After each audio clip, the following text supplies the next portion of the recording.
أعوذ بالله من الشيطان الرجيم. بسم الله الرحمن الرحيم. قال موسى لقومه استعينوا بالله واصبروا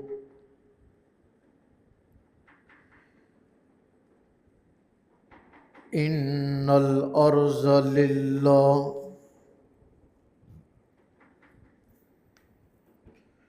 يورثها من يشاء من عباده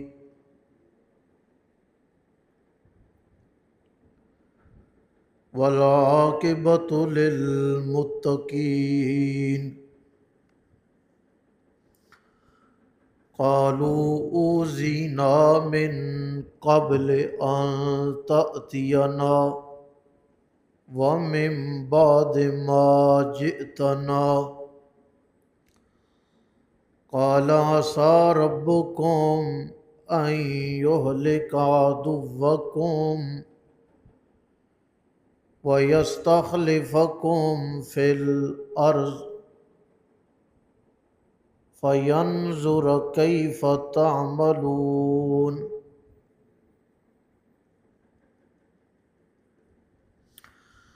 قال موسیٰ، کہا موسیٰ علیہ السلام نے، لقومہ، اپنی قوم کو، استعینوا باللہ، مدد طلب کرو تم اللہ سے، واصبروا، اور صبر کرو، ان الارض للہ، بے شک زمین اللہ ہی کی ہے، یورثها، وارث بنائے گا اس کا، من یشاء من عبادی، اپنے بندوں میں سے جسے چاہے گا، والعاقبۃ للمتقین، اور آخرت پرہیزگاروں کے لیے ہے۔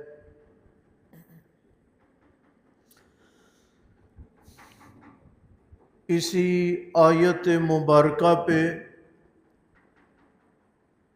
ہم بات کریں گے۔ پہلی بات، پیغمبر ہمیشہ طور پہ اپنی قوم کو اللہ تعالیٰ کے سامنے جھکنے کی دعوت دیتے رہے ہیں، اور پیغمبر ہمیشہ لوگوں کو اللہ تعالیٰ کی پکار کی تاکید اور تلقین کرتے رہے ہیں۔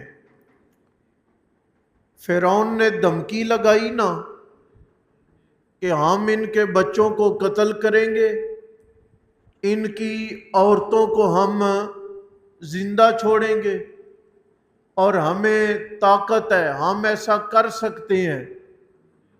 اللہ تعالیٰ کے نبی موسیٰ علیہ السلام نے یہ نہیں کہا تمہیں دیکھ لیتے ہیں، نہ، بلکہ دھمکی کے مقابلے میں، اس سرکش ظالم اور جابر کے مقابلے میں سب سے پہلی تاکید اپنی قوم کو یہ کی، استعینوا باللہ، اے میری قوم کے لوگو، تم نے ہر وقت مدد اور تعاون جو ہے نا، یہ صرف اور صرف کس سے طلب کرنا ہے؟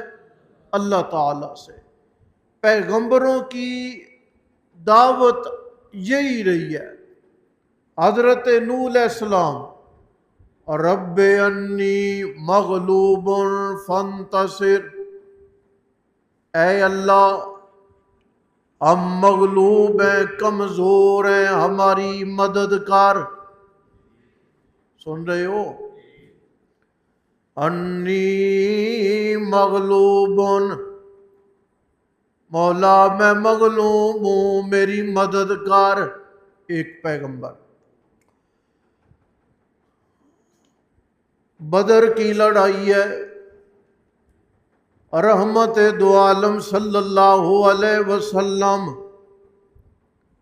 مٹھی بر جماعت لے کر میدان میں آئے،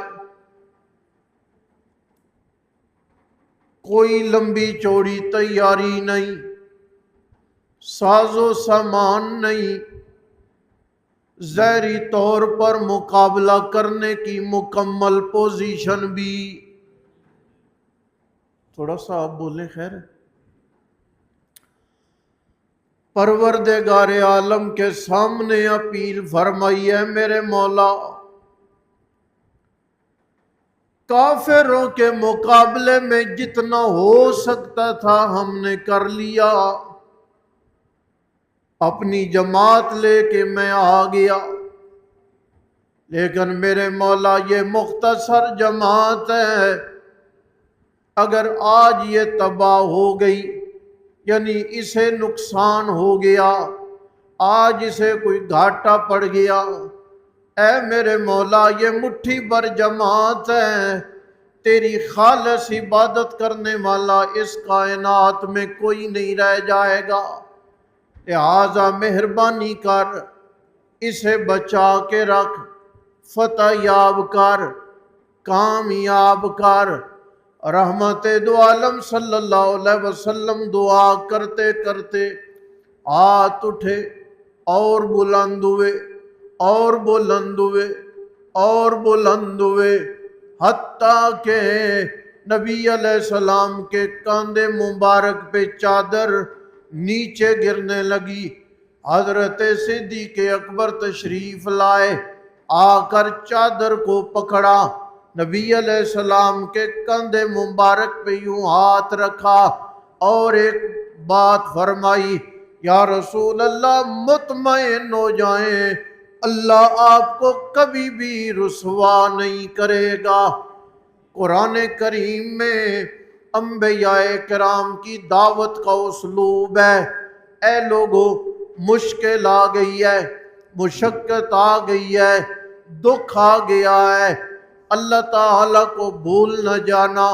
18 سال بیمار پیغمبر، 2-4 دن کی بات نہیں، 18 سالہ بیمار پیغمبر ہے، کتنے موسم بدلے، کتنے لوگوں نے اپنا تعلق توڑ دیا، 18 سالوں کے بعد بھی اللہ کے پیغمبر کی زبان پہ ایک ہی جملہ ہے، اے میرے مولا مجھے تکلیف پہنچی ہے، تو شفا نہ دے، تو تندرستی نہ دے، تو صحت یاب نہ کرے تو میری بیماری کوئی کاٹ نہیں سکتا۔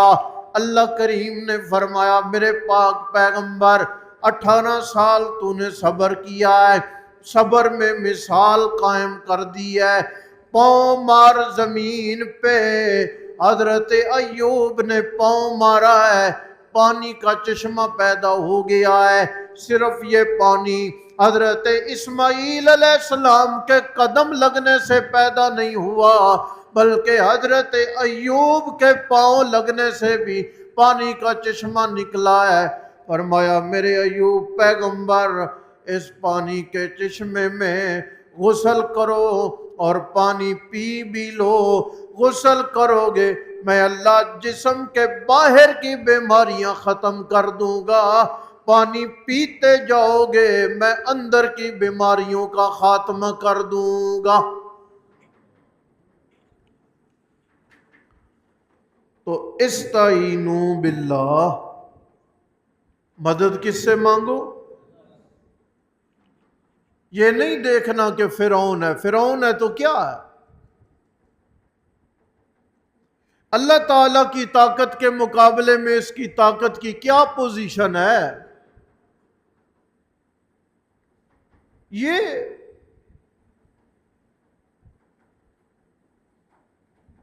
یہ تو کہتا تھا میں نے بچے کو قتل کرنا ہے، تو بی بی نے کہا خبردار، پتہ ہے نا،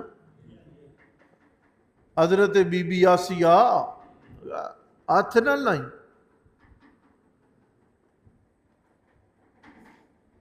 اس سے کیا ڈرنا ہوا؟ دوسری بات وَاصْبِرُوا، صبر کرو.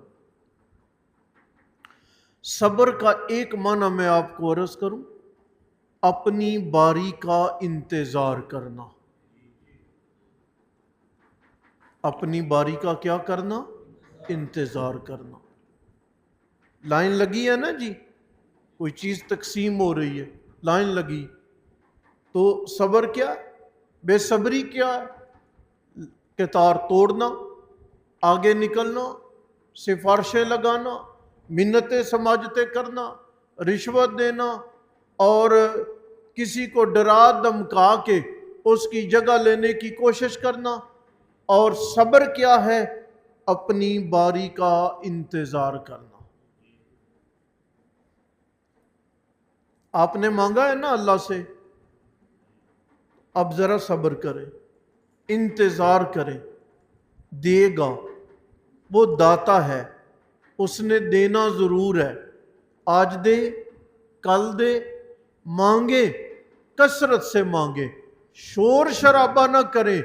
دے گا ضرور، لیکن آپ کو آپ کی باری پر دے گا. سن رہے ہو؟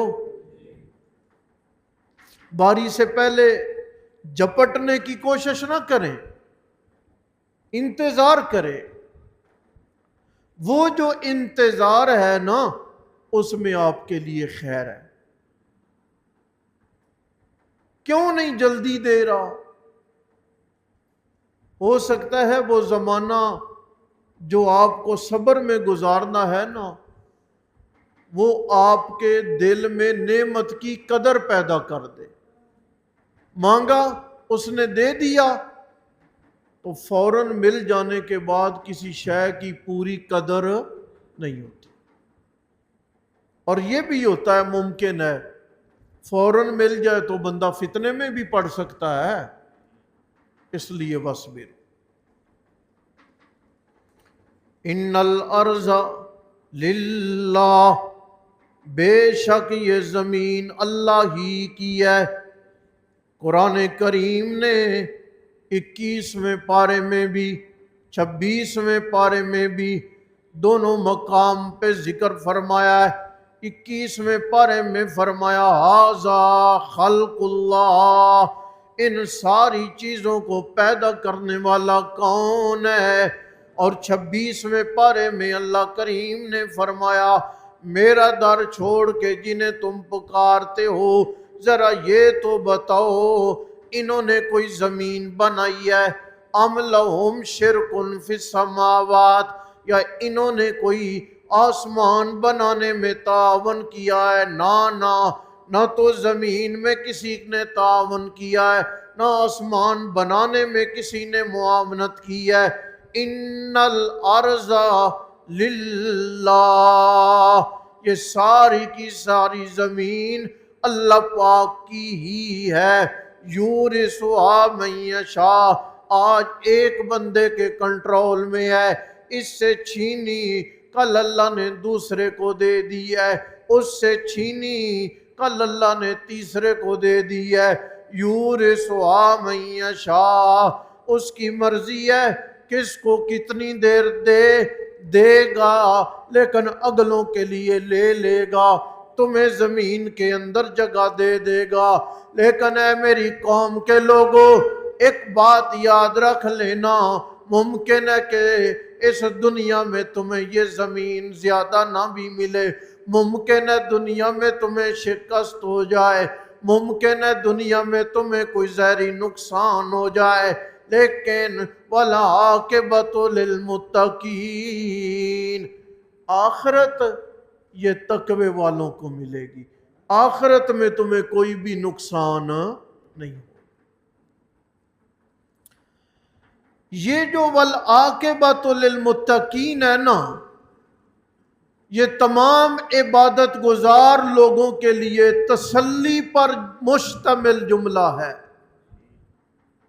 کہ یہ چند روزہ تر کھا کے خشک کھا کے گزر جائے گی، مغلوب ہو کر غالب ہو کر گزر جائے گی، عمدہ پہن کے بسیدہ پہن کے گزر جائے گی، لیکن والعاقبۃ للمتقین، آخرت میں یہ جو دھوم دھام ہے نا، اللہ کہتے ہیں للمتقین، آخرت کی دھوم دھام اور عزت میں اللہ پرہیزگاروں کے حصے میں رکھوں گا۔ سمجھے؟ دیکھیں، قال موسیٰ لقومی، کہا موسیٰ علیہ السلام نے اپنی قوم کو، مدد طلب کرو تم اللہ تعالیٰ سے اور صبر کرو، بے شک زمین اللہ تعالیٰ ہی کی ہے، وارث بناتا ہے وہ اس کا جسے چاہتا ہے اپنے بندوں میں سے، والعاقبۃ للمتقین، اور عاقبت یعنی آخرت متقین پرہیزگاروں کے لیے ہے۔